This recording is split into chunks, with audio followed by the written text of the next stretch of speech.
a nossa transmissão de mais uma aula. Então você que está se achegando aí, já pega o seu material didático. Nós daremos início a mais uma aula do nosso curso básico em teologia. Você que está nos acompanhando aí o nosso curso, seja muito bem-vindo nesta noite. Nós estamos nesta quarta aula, nesta noite de sábado, e estamos gravando a nossa quarta aula sobre o livro, sobre o profeta maior Ezequiel. Então nós vamos falar sobre o profeta maior Ezequiel. Então fique conosco, pegue o seu material didático, e participe conosco desta aula, tá? Venha participar agora neste momento. Nós vamos falar. Estamos só aqui habilitando nossa transmissão para que também possa ocorrer aqui pela nossa página do Facebook. Então estamos agora aqui preparando a nossa transmissão para iniciar pela nossa página do Facebook. Já estamos aí transmitindo, glória a Deus. Então venha estar conosco, meu irmão. Te convido agora a participar desta aula, tá? Fique conosco aí. Nós vamos falar sobre o profeta Ezequiel, um dos profetas maior, por nome Ezequiel. Então você, meu aluno que já está por aí, Deus abençoe, meu irmão. Seja bem-vindo à nossa sala de aula.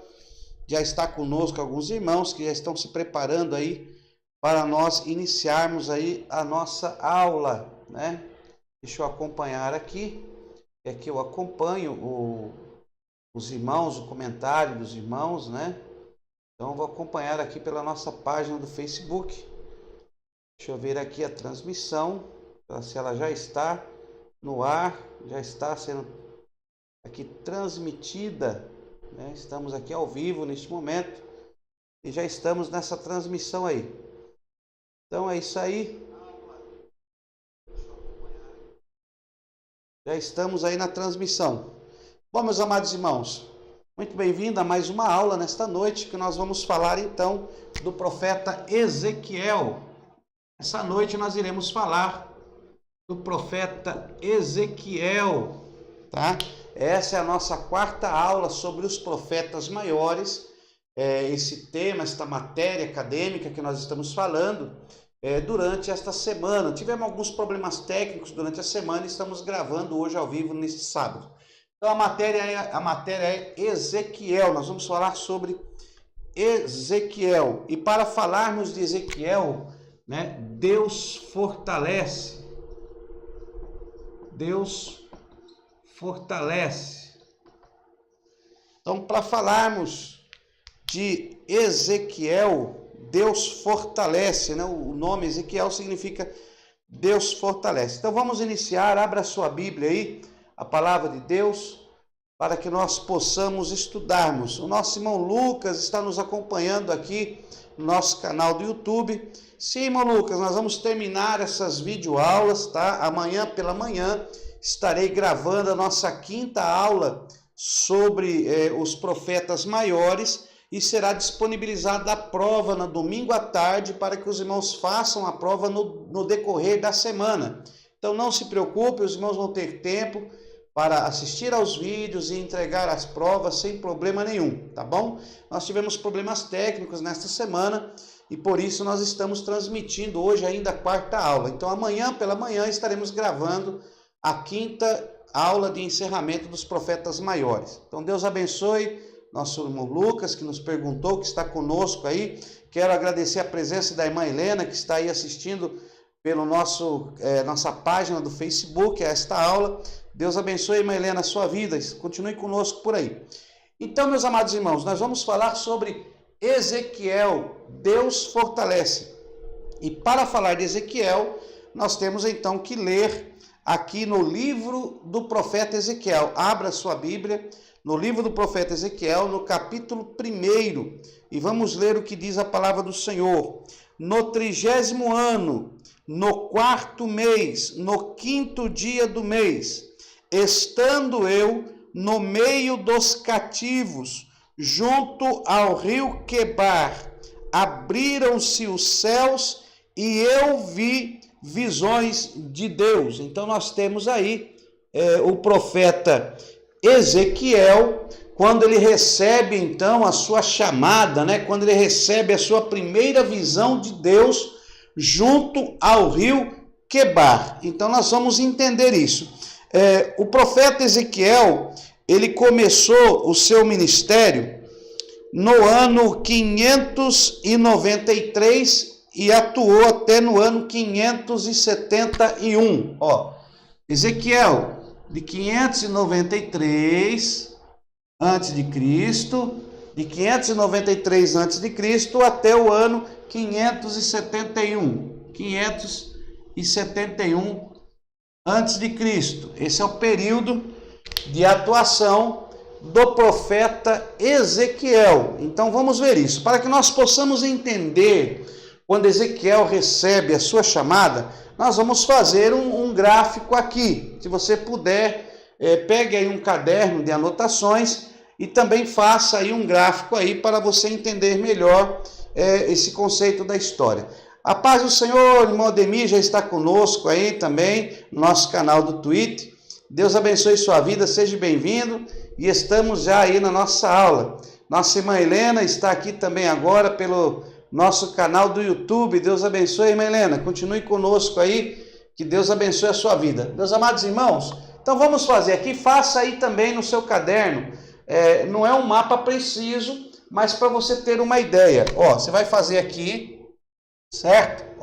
Você vai fazer aqui assim, Você faça um desenho aqui, divide aqui no canto, tá ok? E aqui no canto você vai colocar, aqui é o mar Mediterrâneo, mar Mediterrâneo, mar Mediterrâneo. Nós temos aqui, temos aqui o Rio Nilo, tá? Rio Nilo, aqui fica o Egito. Então faça aí, tá? Temos aqui o mar Mediterrâneo, aqui na curva do mar Mediterrâneo, nós temos o Rio Nilo, fluente do Rio Nilo, temos o Egito, tá ok? Depois nós temos aqui, mais ou menos assim, mais ou menos assim, tá? E nós temos aqui o Mar Vermelho, faz aí, o Mar Vermelho. Temos o Mar Vermelho, tá? Ele tem um braço aqui, ok? Temos o Mar Vermelho. Depois aqui, nós vamos ter aqui, pode fazer assim. Aqui são o Monte Hermon. O Monte Hermon é da onde nasce o Rio Jordão, tá? Então nós temos aqui os montes de Hermon, temos aqui a afluente do Rio Jordão, aí temos aqui, temos aqui nesse mapa o Mar da Galileia, esse aqui, tá? Marca aí, o Mar da Galileia, que não era um mar, era um lago, mas era conhecido como Mar da Galileia pela sua extensão. E aí desce o Rio Nilo vem descendo, e aí ele deságua aqui no Mar Morto. Então temos aqui, o Rio Jordão, desculpa, Rio Jordão. Temos aqui o Mar Morto. E temos aqui o Mar Morto, tá? Nós estamos fazendo o desenho assim só para você entender. Aí depois nós vamos ter aqui, nessa outra extensão, aqui é o Golfo Pérsico. Temos o Golfo Pérsico. Vamos dividir aqui agora, fazer assim, para entender, certo?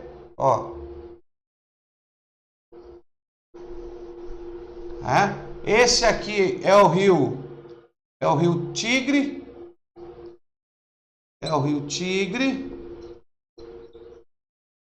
E esse aqui é o rio Eufrates.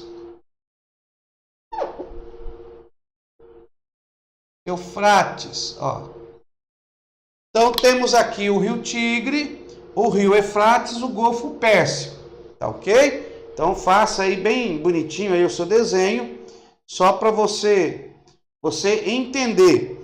E aqui, ó, esse aqui é o Rio Tigre e o Rio Eufrates. Entre o Rio Tigre e o Eufrates aqui é chamado de Mesopotâmia. Mesopotâmia, tá? Que o nome Mesopotâmia significa entre rios, entre rios. Então só para você se situar. Aí nós temos aqui, ó, vamos fazer aqui, fazer assim para você saber, tá? Temos aqui Jerusalém, ó. Jerusalém, tá? Toda essa área aqui era conhecida como Canaã. Então, toda essa área aqui é Canaã. Toda essa área é Canaã. Então, nós temos aqui Jerusalém, tá? Jerusalém, vamos fazer assim para você entender. Jerusalém está situada mais ou menos, um mapa não é tão preciso, é só para você ter uma ideia. Então, temos aqui Jerusalém, ok? E aqui era a Babilônia. Babilônia aqui, ó. Babilônia ficava aqui, ó. Vamos colocar aqui. Babilônia. Babilônia. Então aqui ficava Babilônia. Então Babilônia ficava ali e nós tínhamos aqui, ó. Tínhamos aqui uns rios que cortava e aqui ficava o rio Quebar, ó, o rio Quebar. O rio Quebar ficava bem próximo do Golfo Pérsico, aqui no início, né? E também em Babilônia, que era a Babilônia, que ficava na Mesopotâmia, tá? Temos aí Babilônia na Mesopotâmia. Tá acompanhando aí, meu querido? Então vai fazendo aí. Então nós vamos falar aqui, deixa eu colocar em desenho, por quê? Pastor, por que nós estamos hoje iniciando o profeta Ezequiel com esse mapa? Porque Ezequiel começa o seu ministério, ó, no ano 593. Então eu quero te lembrar que a primeira leva dos cativos para a Babilônia foi no ano 606, ó. Então temos aqui, ó, primeira, ó, no ano 606. Segundo, no ano 596. E a destruição no ano 586. Tá? Eu não vou marcar aqui, mas você já sabe que tudo isso aqui é antes de Cristo, tá bom? Então, no ano 606 foi a primeira leva dos cativos que foram conquistados por Nabucodonosor, rei da Babilônia. Quando os caldeus entram aqui em Jerusalém, eles levam a primeira leva de cativo, ok? Então, eles tiram os cativos aqui, ó, e levam para a Babilônia, ó. Eles atravessam todo o Rio Jordão, passam o Rio Eufrates e chegam na Babilônia. Então, chega na Babilônia, e aqui nós tínhamos aqui, ó, na Babilônia, Daniel, ó. Daniel, ele foi cativo para a Babilônia. E junto com Daniel, temos aqui os três, ó, tá? Ananias, Azarias e Misael. Ok? Então nós temos aqui no ano 606, nessa primeira leva, ó, no ano 606, a primeira leva de cativo. E vai Daniel, vai Ananias, Azarias, Misael. Eu estou pondo esses que são os mais conhecidos, mas nessa primeira leva vai os mais novos, no ano 606. Lembrando que nessa primeira leva, Jeremias vai junto. E Jeremias, ele fica com alguns cativos próximo do rio Quebar. Então aqui no rio Quebar, ó, estavam alguns cativos, ó, são cativos, tá? E aqui, ó, estava Ezequiel. Ok? Então, Daniel estava no palácio. Nós vamos falar na próxima aula sobre Daniel. Ezequiel estava junto ao rio Quebar, junto com os cativos. E nós tínhamos aqui em Jerusalém, nós tínhamos também outro profeta que estava em Jerusalém. Ora, que profeta que estava em Jerusalém? Nós tínhamos aqui, ó, em Jerusalém, Jeremias. Então nós temos aqui, ó, estamos posicionando para você entender o contexto. Então nós tínhamos aqui, Deus estava se utilizando desses 3 profetas maiores e todos eles contemporâneos. Olha, nós vimos que na aula passada, Jeremias foi do ano 626 até o ano 586, ó. Do ano 626, 586, ó. É aqui. Aí nós temos aqui Ezequiel, ó, Ezequiel de 593 até o ano 571. 571. E temos Daniel, né? Daniel foi do ano 606 a 530. Então vamos pôr aqui Daniel, ó. Daniel do ano 606, 530. Olha aí. Então percebe, irmãos, que nós temos aqui os contemporâneos. Então, quando há essa primeira leva no ano 606, ó, Daniel vai para lá. E aí Daniel Deus começa a fazer que Daniel seja visto no palácio, no ano 606. E aí os anos vão se passando.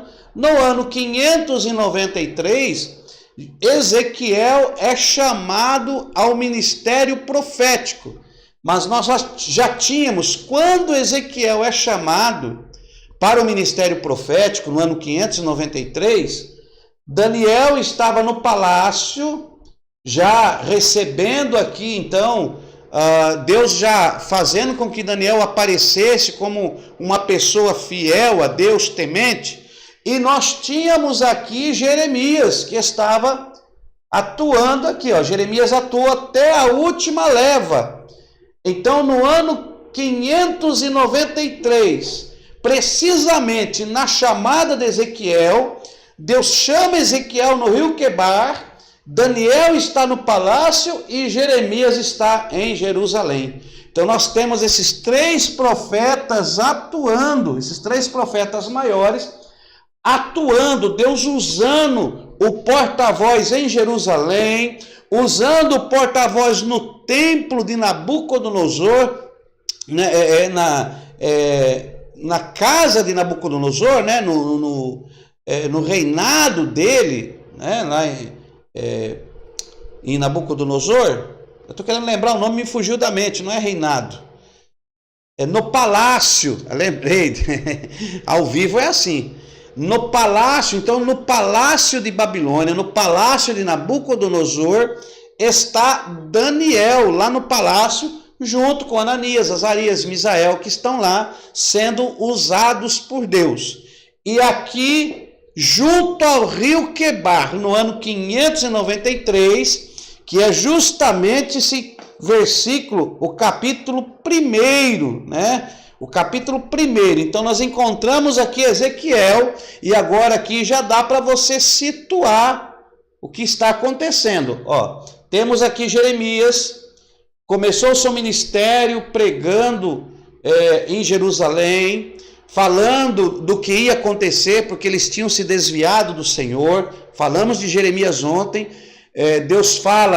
Deus mostra a vara de amendoeira, e mesmo ele achando que não tinha idade suficiente para ser um profeta e respeitado, Deus diz que vai fazer dele, vai capacitar ele para pregar a palavra de Yahweh para este povo. E Jeremias começa seu ministério, é perseguido, Mas aí vem a primeira leva no ano 606, Nabucodonosor leva os primeiros cativos, e aí leva Daniel e Ezequiel como cativos, né? E Ezequiel vai ficar junto com os cativos, junto ao rio Quebar. Então Ezequiel estava lá no rio Quebar no ano 593 com os cativos.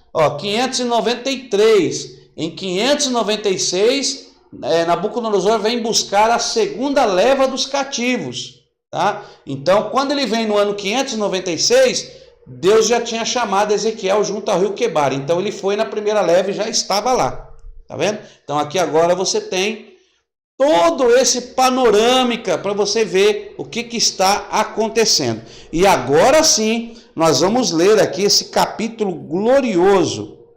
Olha aí, capítulo 1. No 30º ano do 4º mês, no 5º dia do mês, estando eu no meio dos cativos, junto ao rio Quebar, abriram-se os céus e eu vi visões de Deus. Sou glória. Então, quando ele estava junto aos cativos, quando ele estava com os cativos, junto ao rio Quebar, na província de Babilônia, né? Que Nabucodonosor era o rei de todo o seu reino, que estava situado em Mesopotâmia, se estendia, tinha conquistado toda essa região, também tinha conquistado aqui Jerusalém, tinha conquistado aqui Canaã, tinha conquistado Nínive, destruiu Nínive, conquistou os assírios. Então tudo isso aqui era o reinado de Nabucodonosor. E agora eles estão aqui, e ele, junto com os cativos, junto ao rio Quebar, Deus se revela para Ezequiel. Olha que coisa linda. Nós falamos sobre Deus quando ele vai se revelar para o seu escolhido.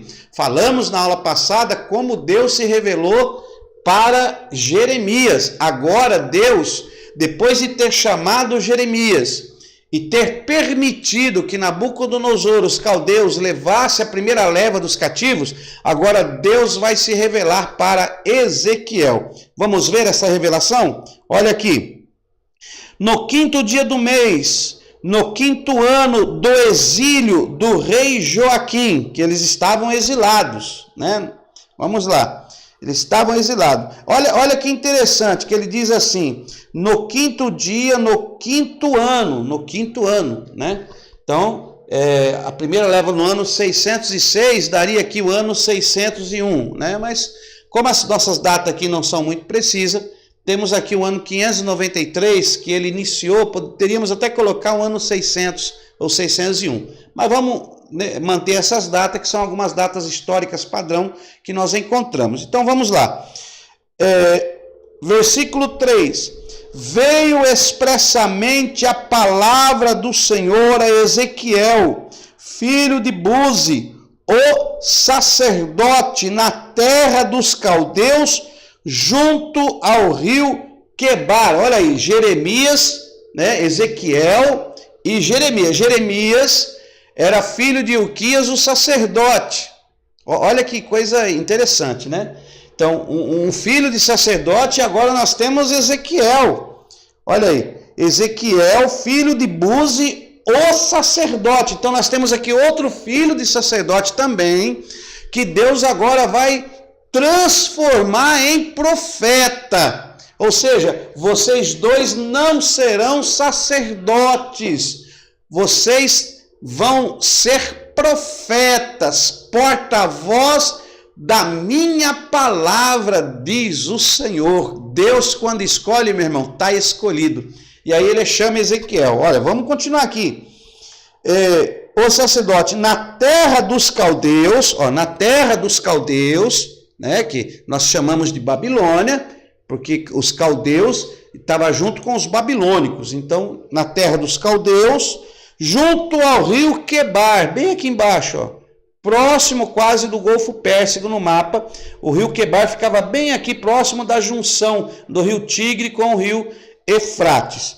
Junto ao rio Quebar, e ali esteve sobre ele a mão do Senhor. Ó, esteve sobre ele a mão do Senhor, ó, sobre ele, a mão do Senhor, glória a Deus, né? Coisa linda, né? A mão, a letra da palavra hebraica que representa a mão é o iode, né? E o iode é a raiz do nome de Yahweh. Como que nós escrevemos Yahweh? Ó, iode, re, vav, re. Iode, re, vav, re. Ó, iode, re, vav, re. Yahweh. Opa. Iod, Re, Vav, Re. Yahweh, eu sou o que sou. Só que essa letra Iod, ela, como uma pictografia, ela representa uma mão. Uma mão. Então, o nome de Deus já começa com a mão. Então, esse iode, ele não tem base, ela não tem base na terra, porque todas as letras hebraicas, elas estão numa base, numa base. A letra iode está suspensa. Você não escreve a letra iode encostando na linha da escrita, ela não tem base, ela é uma letra suspensa, iode. Então, o iode é uma mão suspensa. Isso é glorioso. Irmãos, faça a matrícula no curso de hebraico, hein?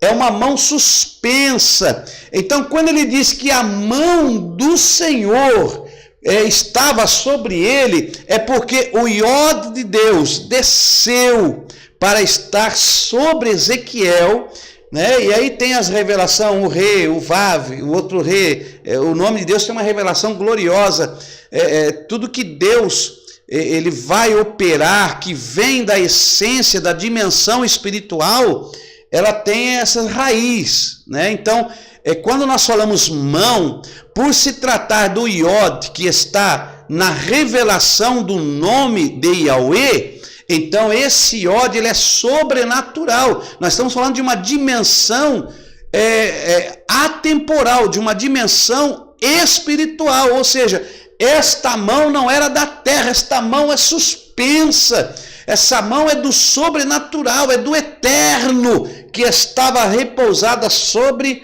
Ezequiel. Isso é coisa gloriosa, meu irmão, tá? Então pega isso aí, vamos deixar isso aqui para lá um pouco, né? Então vamos lá.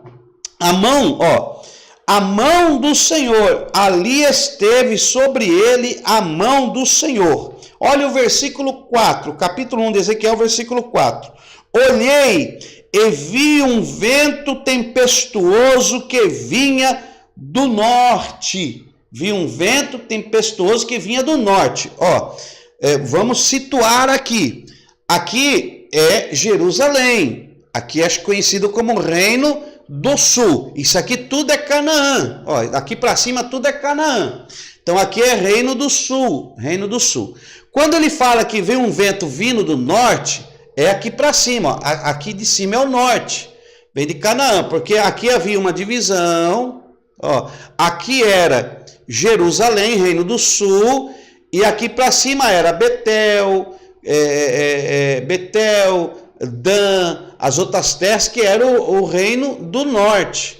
Então o norte era daqui para cá, daqui para cá era o norte, daqui para cá era sul. Então ele viu um vento que veio do norte.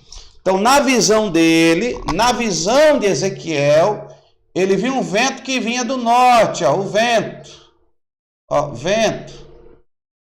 Era a visão dele, a visão dele, A mão de Deus estava sobre ele, ele teve essa visão. Lá junto ao rio Quebar, ele viu um vento que vinha do norte, aquele vento vinha assim, que vinha aquele vento do norte, e ele viu um vento tempestuoso. Olha, olhei e vi um vento tempestuoso, ou seja, um vento de tempestade. E uma grande nuvem com um fogo que emitia, labaredas de contínuo. Então ele viu uma grande nuvem, então ele viu o vento, ele viu uma grande nuvem. Ó, grande nuvem. Eu estou fazendo aqui, irmão, porque não dá para fazer, mas a visão dele vinha do norte, ó, vinha do norte. Vinha descendo. A visão dele ele viu que vinha. Olha o que ele diz, vinha do norte. Então, uma nuvem, e ele viu a nuvem. Olha aí, vamos vendo aqui. Eu vi uma grande nuvem com fogo que emitia labaredas de contínuo e um resplendor ao redor dela. O centro do fogo tinha a aparência do brilho de metal. E do meio do fogo saía a semelhança de 4 seres viventes. Esta era a sua aparência, tinha a semelhança de homem. Cada um tinha 4 rostos, como também cada um deles 4 asas. Suas pernas eram direitas e as plantas dos seus pés como a planta do pé de um bezerro, que luziam como o brilho do bronze polido. Tinham mãos de homem debaixo das suas asas. Aos 4 lados, assim, todos os 4 tinham o seu rosto e suas asas, e as suas asas uniam-se uma outra, não se viravam quanto andavam, cada qual andava para diante de si. A semelhança dos seus rostos era como o rosto de homem, e a mão direita, os 4 tinham o rosto de leão, a mão esquerda o rosto de boi, e também os 4 tinham o rosto de águia. Olha o versículo 15. Versículo 15. Ao olhar para os seres viventes, vi que havia uma roda na terra junto a eles, uma para cada um dos seus 4 rostos. O aspecto das rodas e a sua estrutura tinha o brilho de berilo, tinham as 4 a mesma aparência, era o seu aspecto, uma estrutura, como se estivesse uma roda no meio da outra roda. Olha o versículo 17. Andando eles, iam em qualquer das 4 direções, sem se virar quando andavam. Quando estas rodas eram altas, versículo 18, e formidáveis. As 4 tinham seus aros cheios de olhos ao redor. Olha o versículo 19. Andando os seres viventes, andavam as rodas ao lado deles. Elevando-se os seres viventes da terra, elevavam-se também as rodas. Para onde o Espírito queria ir, iam. As rodas se elevavam em frente deles, porque o Espírito da criatura vivente estava nas rodas. Andando eles, andavam elas. Parando eles, paravam elas. Elevando-se eles da terra, elevavam-se também as rodas em frente deles, porque o espírito dos seres viventes estavam nas rodas. Versículo 22. Sobre a cabeça dos seres viventes havia a semelhança de um firmamento brilhante como cristal estendido por cima de sobre a sua cabeça. Versículo 26. Por cima do firmamento que estava por cima de suas cabeças, havia a semelhança de um trono, como a aparência de uma safira. Sobre a semelhança do trono havia como que a semelhança de um homem no alto sobre ele. Olha o versículo 28. Como o aspecto do arco que aparece na nuvem no dia de chuva, assim era o aspecto do resplendor em redor. Este era o aspecto da semelhança da glória do Senhor. Vendo isso, caí com o rosto em terra e ouvi a voz de quem me falava. Olha que visão espetacular, que revelação do Kedush se faz para Ezequiel. Olha que coisa linda, meus irmãos. Então, nós temos a visão de Ezequiel, junto aos cativos, junto ao rio Quebar, no ano 593, mais ou menos, quando ele estava cativo, quando Nabucodonosor tinha levado, no ano 606, a primeira leva, Daniel estava no templo, Jeremias estava em Jerusalém, Deus havia se revelado para Jeremias, agora Ezequiel, junto ao rio Quebar, os céus se abrem e Deus vai se revelar para Ezequiel, e ele tem esta visão gloriosa, é a primeira visão que está registrada na Sagrada Escritura por um profeta, desta glória gloriosa que Deus aparece, que Deus se revela, que Deus se faz mostrar para o profeta. Então ele vê o vento. Em cima do vento ele vê a nuvem, aí aqui em cima da nuvem ele vê umas rodas, umas rodas entrelaçadas, uma roda dentro da outra roda, olha que coisa gloriosa, 4 rodas para cada ser vivente, e aí ele vê aqui, os seres viventes, 4 seres viventes que estão aqui, estão aqui, os 4 seres viventes, cada um tinha 4 rostos, vamos pôr aqui um quadrado, para você saber que era 4 rostos, cada um tinha 4 rostos, né, cheio de asas, cada um tinha 4 asas, olha que visão gloriosa, e sobre as suas cabeças, eu vou ter que apagar aqui, irmão, peraí, deixa eu apagar o Mar da Galileia, que você já sabe que é o Mar da Galileia, deixa eu apagar aqui um monte de irmão,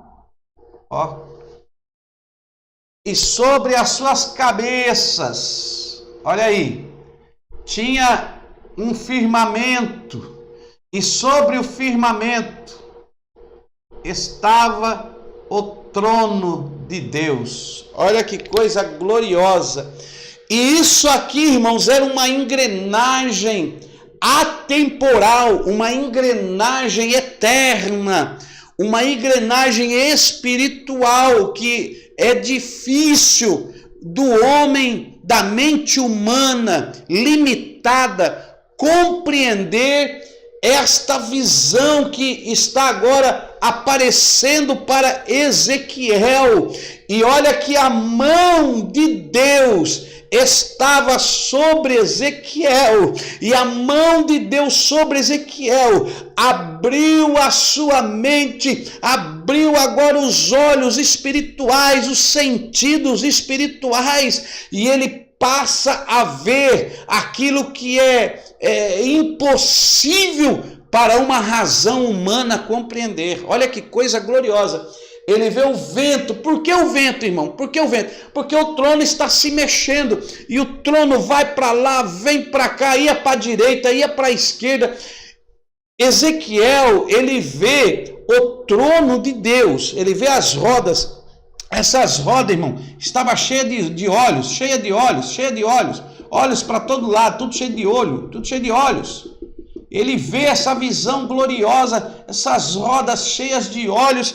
E elas iam para lá, iam para cá, vinham para trás, iam para frente, e eles tinham 4 rostos, 4 asas, e esses querubins movimentavam o trono de Deus. Os querubins, né? Como que nós sabemos que nesta visão, porque você não viu aqui no texto, você lê o capítulo 1 todo e você não vê falar que era querubim, ok? Você não vê falar que é querubim, você só vai ver Jeremias falar que era querubim no capítulo 10, aliás, Ezequiel, né? Você vai ver Ezequiel falar que era querubim, era querubim no capítulo 10. No capítulo 10 de Ezequiel, ok?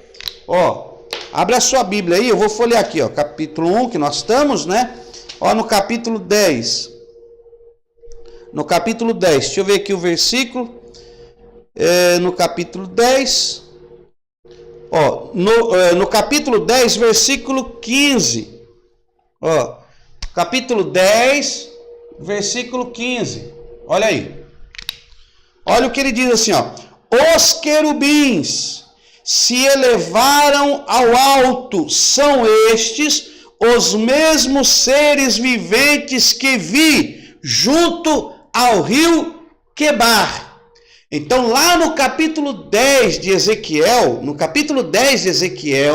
no versículo 15, ele vai dizer que essa visão aqui, que esses camaradas aqui são querubins. Porque ele vai dizer aqui, ó, os querubins se elevaram ao alto. São estes os mesmos seres viventes que vi junto ao rio Quebar. Então, lá no capítulo 1, ele não fala que era querubins. Você não vai encontrar escrito que essa visão aqui, que esses seres celestiais de 4 rostos eram querubim. Mas no capítulo 10, no versículo 15, tem mais passagem aqui, tem mais versículos aqui que ele fala que é querubim. Só que eu não quero entrar nesse assunto agora, só para você entender que nós sabemos que esta visão, isso aqui era um querubim, por causa do que ele diz no capítulo 10. Ele fala, são os mesmos querubins que eu vi estando junto ao rio Quebar. Então não tem dúvida de que esses seres com 4 asas são querubins, porque João lá em Apocalipse, ele vai mostrar que os querubins tinham 6 asas. E às vezes as pessoas entram em encontrar, mas querubim tinha 4 ou tinha 6 asas? Era 4 asas ou era 6 asas? Porque na visão de Ezequiel eles tinham 4 asas. Na visão de João, lá em Apocalipse, o querubim tinha 6 asas. Mas esses seres, muitos dizem que eles não eram querubins, que era uma outra classe de ser angelical. Porém, no capítulo 10, no versículo 15, e esses versículos, o capítulo 10 todo, se você ler, Jeremias ele fala que o querubim são os mesmos seres que ele teve na visão junto ao rio Quebar, são os mesmos seres. Então nós detectamos pela própria fala, pelo próprio livro de Ezequiel, que esses seres são os querubins. Por isso que nós temos certeza que são os querubins. Agora, por que João vê 6 asas e Ezequiel vê 4 asas? Alguns historiadores dizem que essa visão ela é vista por Ezequiel num período atemporal, num mundo espiritual que às vezes é incompreensível para a mente humana. E a velocidade de um anjo é milhares de vezes mais rápido que a velocidade da luz. Nós vamos falar sobre isso ainda. Mas que o anjo, por que ele viu 4 asas? Porque com 2 eles cobriam os pés. Essas 2 asas estavam paradas, cobrindo os pés. Com 2 eles cobriam o rosto, parado, cobrindo o rosto.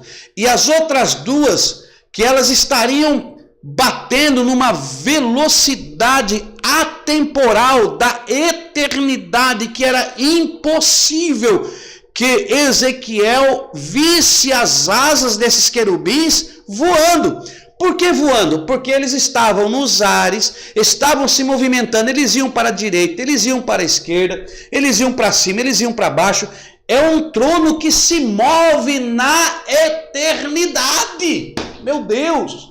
Um trono que se move na eternidade com a glória do único Deus verdadeiro, o eterno Yahweh está se revelando. Eu não vou dizer de carne e osso, porque não tinha carne nem osso, porque é espírito, mas ele estava agora se mostrando para Ezequiel.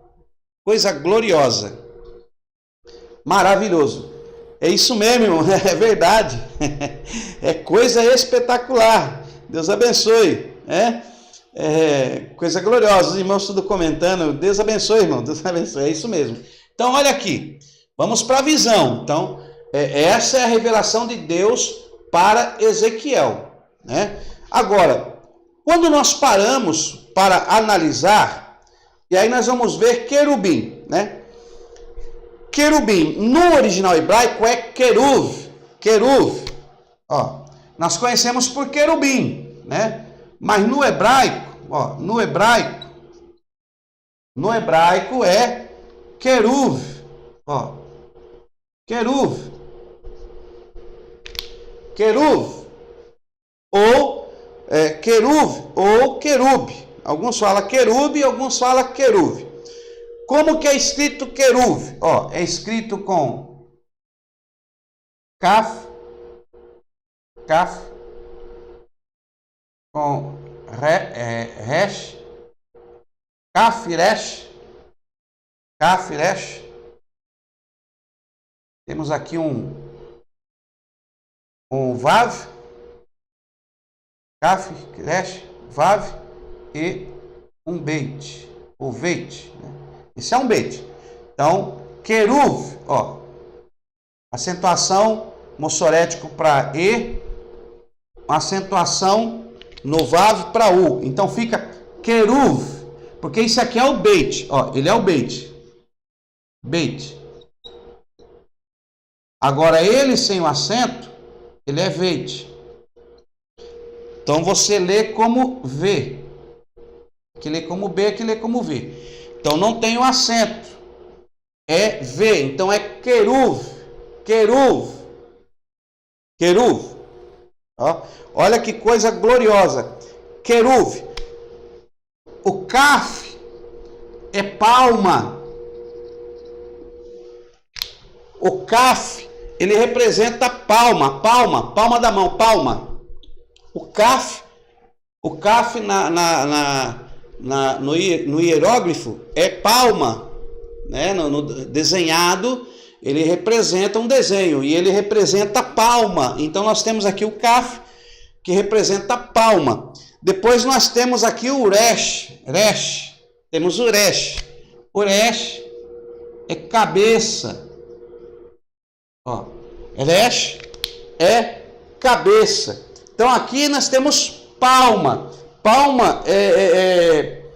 Palma ele é proteção, abertura. Então nós temos aqui, ó, palma, abertura,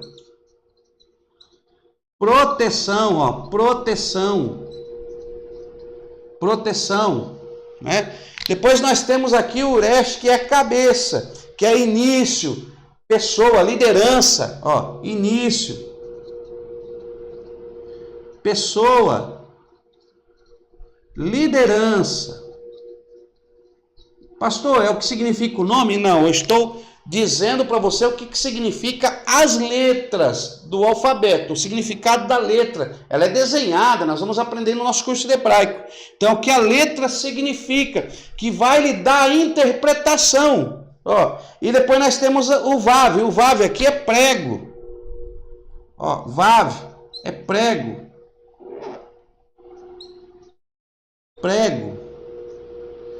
Prego, fixação, né? Prego, fixação, conexão.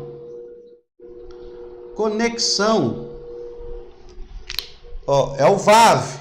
Vav, ele representa um prego. Se fosse para nós desenhar o vav numa pictografia, o vav é um prego, uma conexão. E temos aqui o vet, que é o beit, né? Que aqui é casa, né? É a casa, cabeça, ó, casa, cabeça, também, né? É princípio, início, morada, isso aí, ó, é casa, morada, bet. Então, olha o que nós temos aqui, keruv, que é o querubim. Isso aqui é o querubim. Querubim, no original hebraico, é keruv. Aí o significado das letras que se escrevem querubim, proteção, olha aí, liderança, né? Olha aqui, o vav, ó, conexão, né? Princípio, início, morada, ó, início, casa, né? A origem, o que provém, aonde você está, faz a morada. Então, tudo isso aqui é o querubim, por isso que ele é chamado de protetor, o que guarda a glória de Deus. Agora, por que a glória de Deus? Por que o querubim, ele está ligado com a glória de Deus? Isso é mais glorioso ainda. Porque glória usa as mesmas letras. A glória significa kevod. Ó, glória, deixa eu apagar aqui. Glória, ó. Vou apagar aqui. glória, vamos por aqui, ó. Glória é kevod. Kevod. Kevod é as mesmas letras. Ó, a glória vai usar o kaf, kevod. Aí vai usar aqui vai usar o vav com a pontuação para ó, kevó. Ó, kevod. E vai usar o dalit. Kevod. Olha aí. Kevod. Eu escrevi errado, peraí. Kevod. Eu escrevi errado. Kevod. É as mesmas letras, peraí. Nós vamos chegar lá. Kevod. É o kaf. É que aqui é o vav, né? É o vav. É essa letra aqui, ó. Tá vendo essa letra aqui, ó? Ela vai aqui, ó. Ó. Keruv, aqui é o V. Então aqui vai o vav, a mesma letra. Vai aqui, ó. Tá vendo? Kevod. E para terminar é o dalit. Ó, o dalit.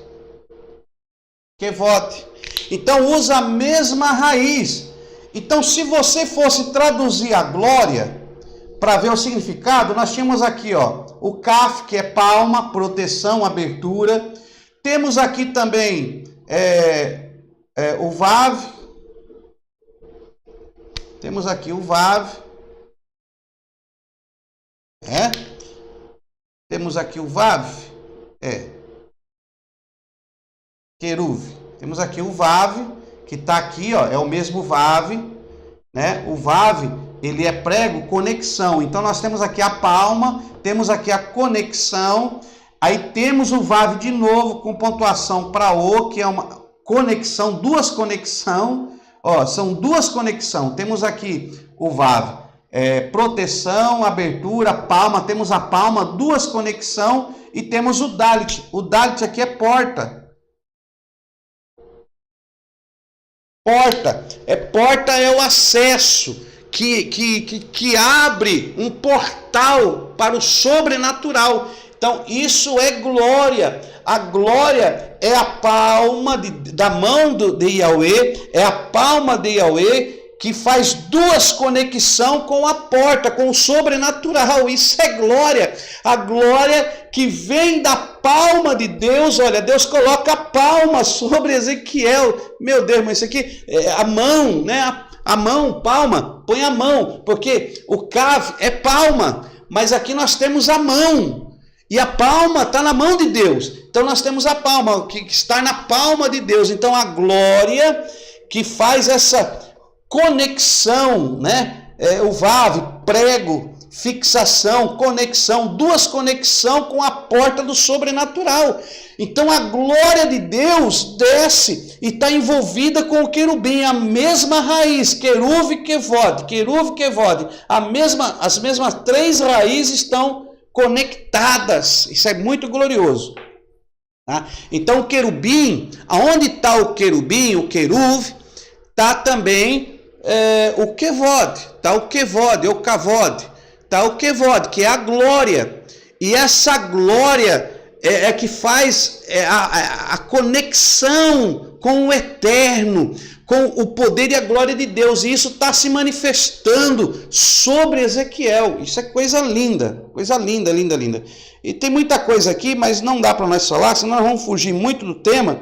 E nós temos muita coisa para falar nesta noite. Então nós temos aqui essa revelação, essa conexão, tá bom?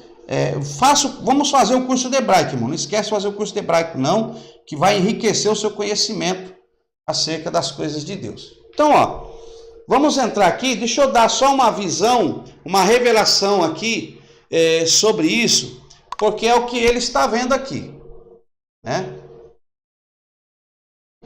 Mar Morto, que eu tinha apagado o Mar Morto, né? Então aqui o Mar Morto. Então nós temos aqui Jeremias, aqui em Jerusalém. Temos Daniel no palácio. Na próxima aula nós vamos falar de Daniel.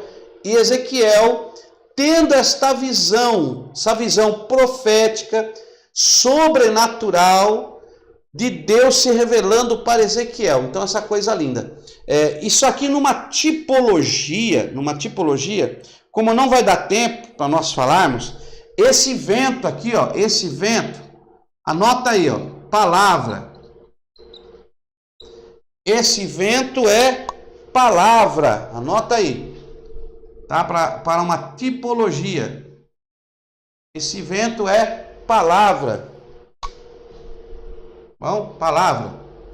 A nuvem aqui, a nuvem é a igreja, ó, a igreja. A nuvem representa numa tipologia a igreja, nessa visão, a igreja. As rodas, elas representam aqui os ministros, tá? A roda são os ministros, os querubins, eles representam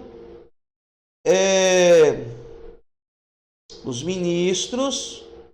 Os querubins aqui representam o evangelho. Ok? Então anota aí.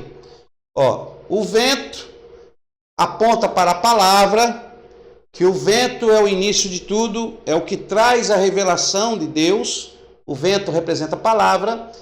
A nuvem, onde estão as rodas, representa a igreja, e as rodas são os ministros, que possuem o Espírito do ser vivente, o Espírito de Deus que habita em nós, os ministros, como rodas.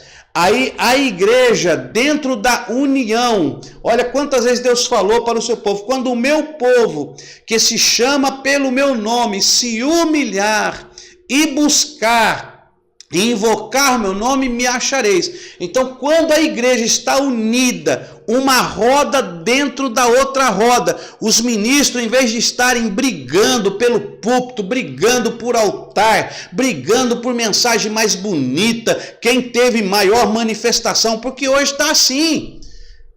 Muitos ministros, eles terminam de pregar como é que foi minha mensagem, e você viu a unção, e alguns querem ser melhores do que os outros, e acabam sendo desiguais, e Deus não opera na divisão. Mas quando os ministros, os homens de Deus, as mulheres de Deus, aqueles que estão separados para o ministério, como nós já vimos em Efésios 4, e deu ele uns para apóstolos, profetas, evangelistas, pastores e mestres. Quando há essa engrenagem funcionando e os ministros estão como as virgens prudentes, preparadas, entrelaçadas, uma roda dentro da outra roda, vai girar esse mecanismo, e o Espírito de Deus vai descer, vai movimentar o trono pelo Evangelho. O Evangelho tem esse poder de trazer a palavra, a glória, o Kevod, tem o poder de trazer o trono de Deus àquele que precisa, àquele que necessita. Então, aqui nós temos esta revelação profética, esta revelação tipológica, que você pode até fazer uma correlação com os dias de hoje, né? Por que muitas vezes a igreja não tem a presença de Deus? Porque aqui está havendo uma desunião, né? Desunião. Os ministros estão querendo um aparecer mais que o outro. A divisão está patente na igreja, porque não tem mais palavra. Só tem oba-oba, muitas igrejas não tem mais palavra. Então esse mecanismo que atrai a presença, que atrai a glória, que atrai o Kevod, que atrai o queruv, está deficiente.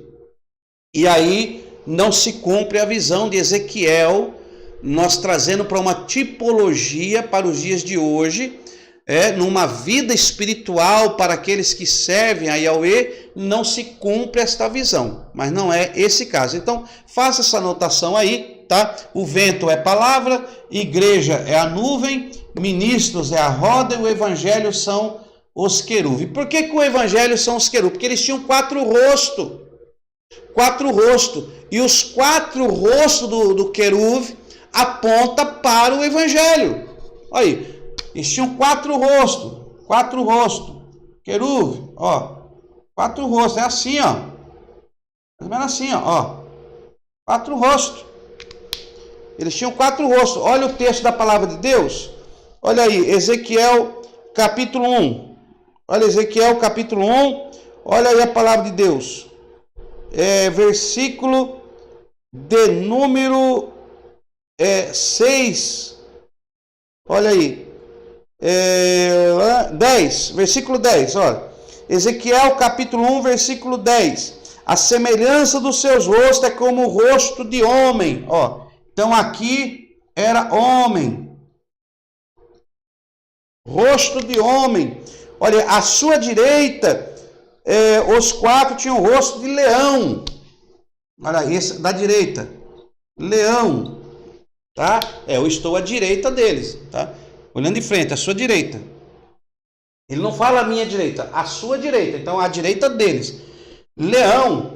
Aí temos aqui, ó, à esquerda, o rosto de boi. Ó, rosto de boi. E atrás, o rosto de águia. Olha aí. Então, este era o querubim. Na frente, rosto de homem. À direita, rosto de leão. À esquerda, boi. E aqui atrás, águia. Então, o querubim, na visão, representa o evangelho. Por quê? Porque o leão representa o evangelho de Mateus. O leão da tribo de Judá. Eu não vou falar agora, porque nós vamos estudar a matéria, o evangelho, e vamos tratar dessas questões. Tá? O homem representa o evangelho de Lucas. O boi, o evangelho de Marcos. E a águia, o evangelho de João.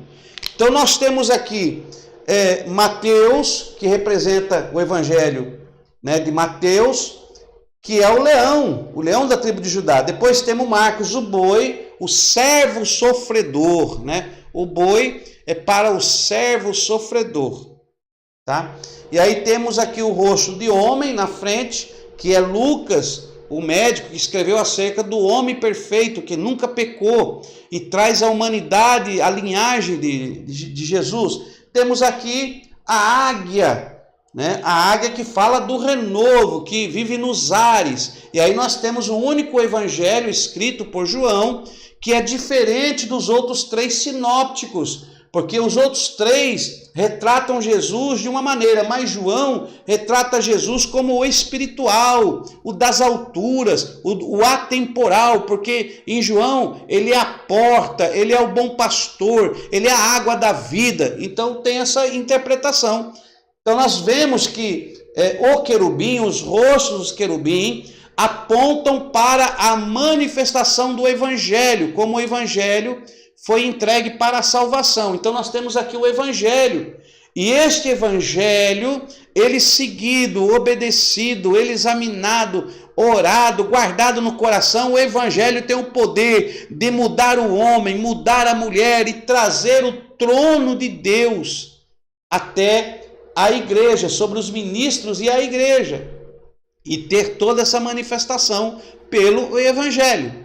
O evangelho traz a salvação para aqueles que ainda não conhecem ao Senhor. Então nós temos aqui essa representação, tá ok? E aqui o trono de Deus, né, onde está o Iod-Ré, Vav-Ré, o único Deus verdadeiro. Então faça essas anotações para você guardar aí com você nesta noite. Então nós temos aí essa glória que são os querubins, tá? Então esta é a visão de Ezequiel, e no capítulo 2, Deus diz para ele: filho do homem, põe-te em pé e falarei contigo. Então entrou em mim, versículo 2, capítulo 2, versículo 2, entrou em mim o Espírito quando falava comigo e me pôs em pé. Eu ouvi o que me falava. Então aí nós temos Deus se revelando para Ezequiel junto ao rio Quebar, após aí toda esse exílio, né, que eles estavam enfrentando.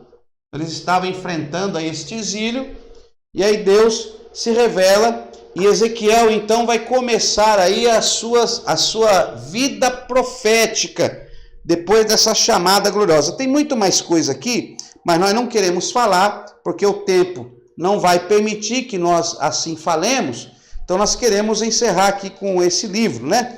Então vamos prosseguir um pouco mais aqui. Aí temos então a advertência a Israel, quando ele profetiza essas advertências, no capítulo 4, o símbolo do cerco, e nós vamos falar de algumas coisas importantes. Então nós vamos falar de algumas passagens. Então temos aqui no capítulo 10, dentro da visão que nós queríamos falar anteriormente, porque você vai encontrar no capítulo 7 de Ezequiel, falando que o fim vem. Então Deus está se revelando para Ezequiel e mostrando que o fim vem. No capítulo 10, ele vê a glória sendo retirado do templo. No capítulo 10 é quando a glória se retira do templo. Por quê? É quando entra em cena. Acontece isso aqui, no ano 586, após a profecia de Ezequiel, a revelação para Ezequiel, no ano 586, aqui, o templo destruído. E a glória sai do templo. Por quê? Porque aqui, quando em 586 o templo é destruído, a Arca da Aliança desaparece, ou seja, a presença de Deus desaparece na história. Então, tem alguns vídeos por aí que dizem que acharam a Arca da Aliança, mas eu não acredito nisso. Então, eu creio que realmente essa arca desapareceu e não é agora que eles iam achar depois de muitos anos. Então, a arca desapareceu, a presença de Deus desapareceu.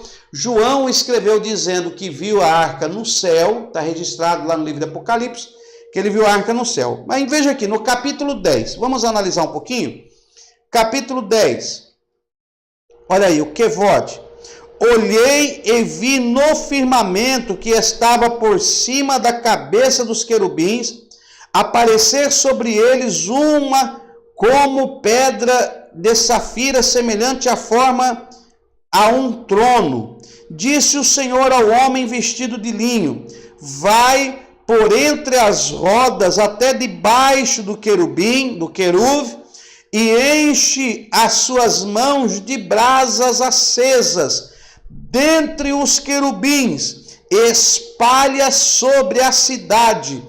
Ele entrou à minha vista. Então Deus, na visão, fala: olha, pega um homem de linho, né? Entre os querubins vai ter uma brasa, que é a brasa do trono do altar. Nós vamos ver essa brasa sendo retirada também pelos serafins do profeta Isaías, no capítulo 3, e voou até mim um dos serafins, trazendo uma brasa viva tirada do altar. É aqui, embaixo do altar aqui, dentro do quevod de Deus, entre o queruve, havia brasas. Então, ele vai, pega a brasa e espalha sobre a cidade.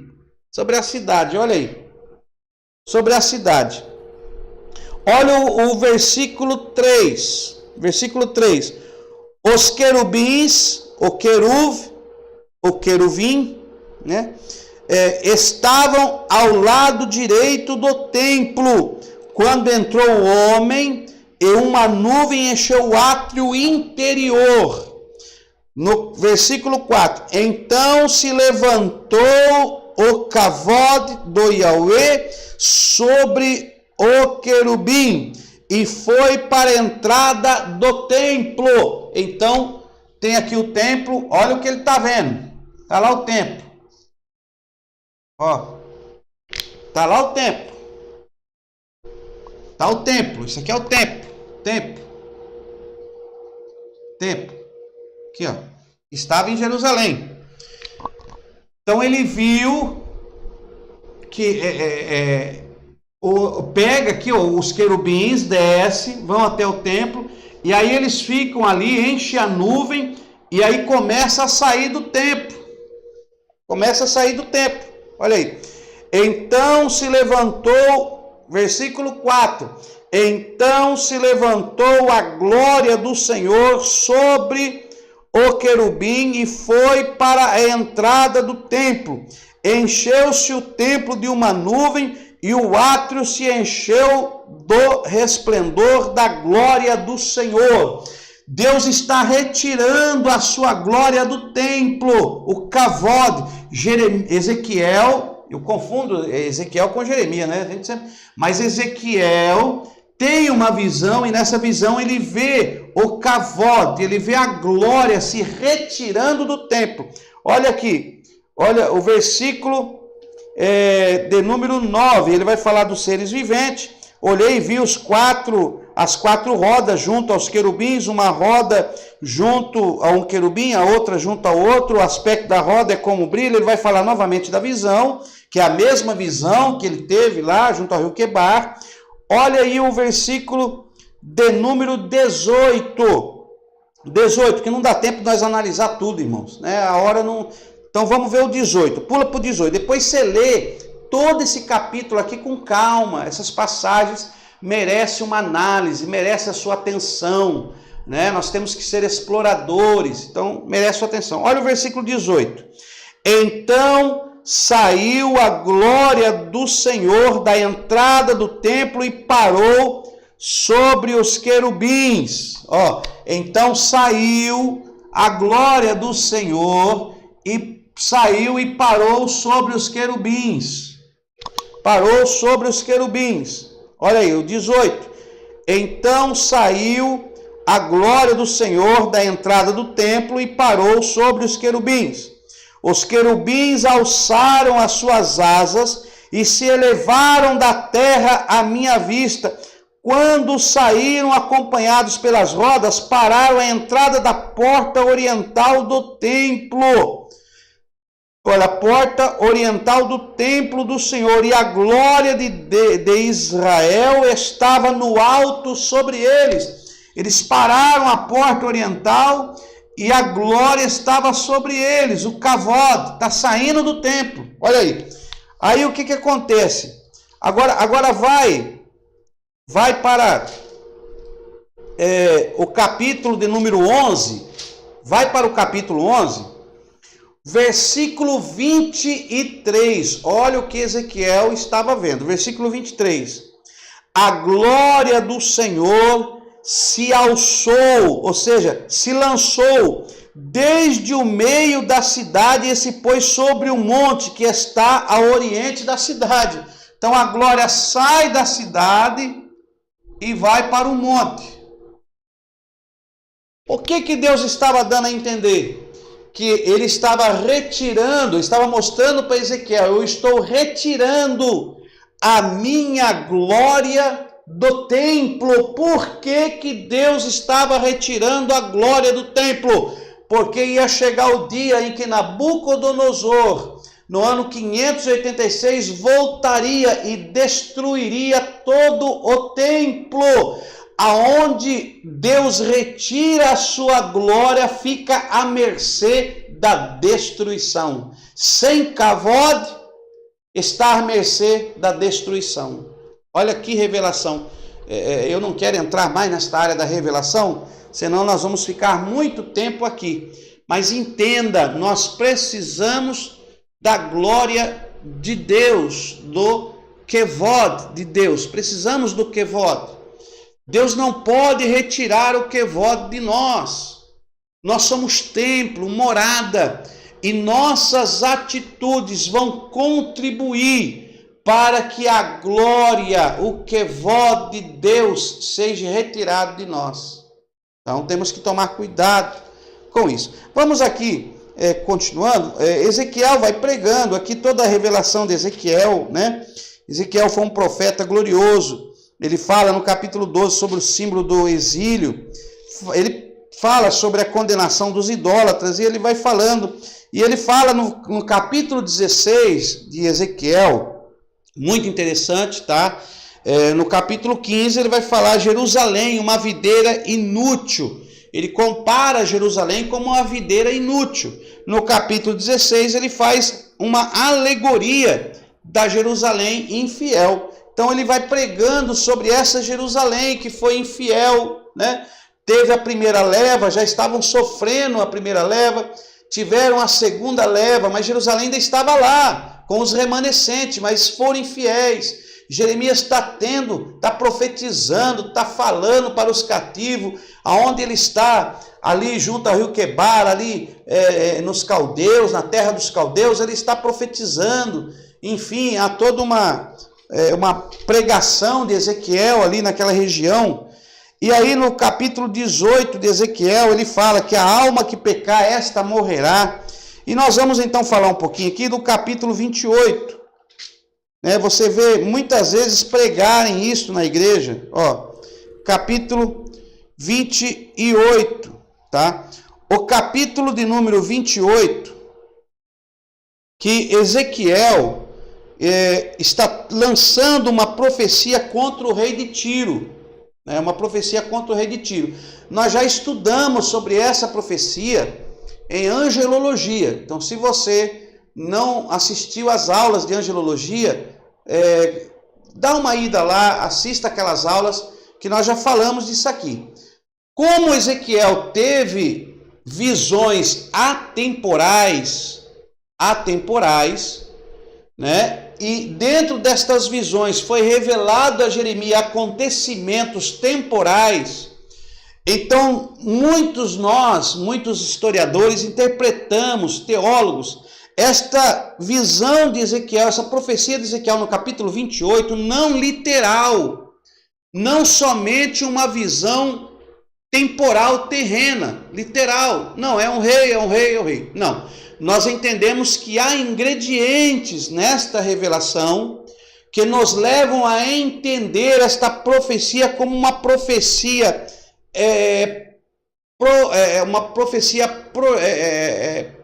que vem de uma maneira profética, uma profecia que projeta um tempo atemporal, ou um período de uma era espiritual que é incompreensivelmente humana, mas que Deus revela para Ezequiel para ficar registrado, para que com aqueles que com o Espírito Santo que desceu em Atos para habitar em nós e nos fazer entender através de uma revelação espiritual, possamos entender acontecimentos atemporais num período da eternidade. Deu para entender? Então, não é que é literal, mas há ingrediente que nos leva a entender como uma profecia profética, uma profecia que projeta algo que nós não entendemos ou compreendemos, mas que dentro desta profecia há ingredientes que nos levam a entender de acontecimentos no período da eternidade do Altíssimo, do Eterno, de acontecimentos. Por isso que nós levamos aqui sobre acontecimentos da queda, né? Da queda de... eu ia falar Lúcifer, mas não é Lúcifer que está escrito aqui, tá? A revelação aqui não é Lúcifer, mas me fugiu agora o original. Nós demos esta aula já em angelologia, então você vai ter lá, porque Lúcifer não existe na Bíblia, tá? Não tem escrito no original o nome Lúcifer, não é nome Lúcifer. Nós já falamos disso, só que às vezes a mente da gente é falha, tá bom? Então temos aqui essa revelação profética, uma projeção profética de um acontecimento espiritual, tá bom?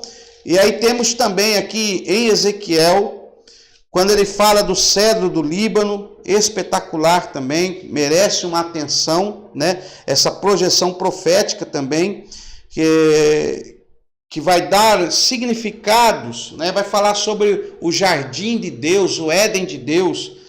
Nós falamos disso também, por isso que eu não estou falando, porque já foi gravada esta aula, praticamente, em angelologia, nós falamos desses capítulos. Então é só você ver lá que você vai encontrar. E aqui nós temos, no capítulo número 37, o vale de ossos secos. Muitas pessoas interpretam esse vale de ossos secos para com a igreja hoje, né? Há uma interpretação desta passagem, e às vezes essa correlação dentro daquela observação do Oica que nós já falamos muitas vezes, às vezes há uma interpretação errônea, porque essa interpretação do vale de ossos secos é uma profecia voltada para a nação de Israel, é uma projeção profética para a nação de Israel que não se cumpriu ainda, tá? Ela nos leva a uma dispensação da plenitude no seu cumprimento. Eu não vou falar dela hoje, porque nós vamos citar isso aqui dentro da matéria de escatologia, o que vai acontecer com Israel na dispensação da plenitude dos tempos. Então, como ela traz contextos escatológicos, e não vai dar para nós entrarmos, então nós vamos falar na matéria de escatologia, ok? Nós estamos sintetizando, porque nós não temos tempo de falar tudo, então estamos sintetizando. Estou apenas lhe mostrando alguns pontos que merecem a sua atenção e que você tem que prosseguir com seus estudos, né, para o médio, bacharel, para nós nos aprofundarmos mais na palavra de Deus. Então estamos dando o base para você continuar. Temos no 38 a profecia contra Gog, né? Temos também aqui no Ezequiel, que vale uma atenção sua, no capítulo de número 47, tá? No capítulo 43 vai falar sobre a glória que volta para o templo, mas também tem aí conteúdos escatológicos, tá? 47, temos então no capítulo 47 essa profecia, essa visão, né, do rio purificador, desse rio, essa visão que ele vê dos 4 estágios deste rio. Nós falamos um pouco sobre isso e nós vamos falar mais sobre este rio purificador na matéria, parece até clichê, né, irmãos? Mas é que eu não quero adiantar as matérias. Então, nós vamos falar dentro da matéria aqui de antropologia, que nós vamos falar sobre a criação do homem, sobre o Éden, a glória espiritual que envolvia o Éden e o rio que alimentava todo esse Éden. Nós demos uma palha sobre isso em aulas anteriores. Se você tem acompanhado, você sabe que nós já falamos um pouco sobre isso, mas nós vamos falar melhor em antropologia.